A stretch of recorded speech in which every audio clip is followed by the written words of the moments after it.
ఆళ్ల రామకృష్ణారెడ్డి మంగళగిరి ప్రస్తుత శాసనసభ్యుడు వైఎస్ఆర్ కాంగ్రెస్ పార్టీ తరపు గెలిచారు. వరుసగా 2 సార్లు. అంతకుముందు గంజి చిరంజీవి మీద 12 ఓట్లతో మొన్నటిసారి లోకేష్ మీద భారీ మెజార్టీతో గెలిచారు. ఈ దఫా లోకేష్ చాలా సీరియస్ కాన్సన్ట్రేట్ చేసినటువంటి నియోజకవర్గం.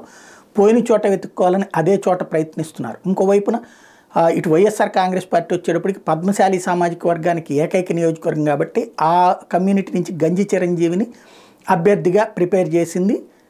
ఇంతకు ముందు నుంచి అక్కడ సీరియస్ ఎఫర్ట్ పెడుతూ వస్తుంది. అందుకే ఆళ్ల రామకృష్ణారెడ్డికి సీటు ఇవ్వలేదు.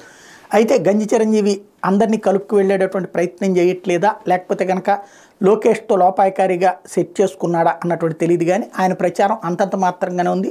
లోకేష్ వచ్చేటప్పటికి ఇంటింటి కార్యక్రమాలు నిర్వహిస్తున్నాడు, సీరియస్గానే వెళ్తుంది అక్కడ. దాంతో ఇప్పుడు విజయసాయిరెడ్డికి ఆ నియోజకవర్గాన్ని అప్పజెప్పాక ముగ్గురిని మొన్న పిలిచి మాట్లాడడం జరిగింది. ఏదైతే కొండ్రు కమల, అక్కడ ఎవరైతే పద్మశాలి సామాజిక వర్గానికి సంబంధించిన నాయకులు ముగ్గురిని కూడా కూర్చోబెట్టి చర్చలు జరిపారు.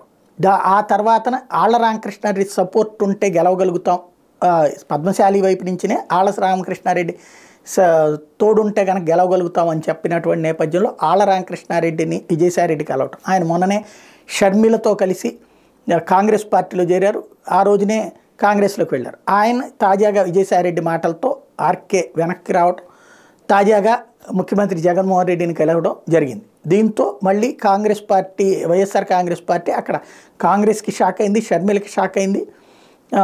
లోకేష్ ఈజీ విన్కి మళ్ళీ థ్రెట్ పెట్టేటటువంటి ఒక సీరియస్ ఎఫర్ట్ అన్నటువంటిది నడుస్తోంది.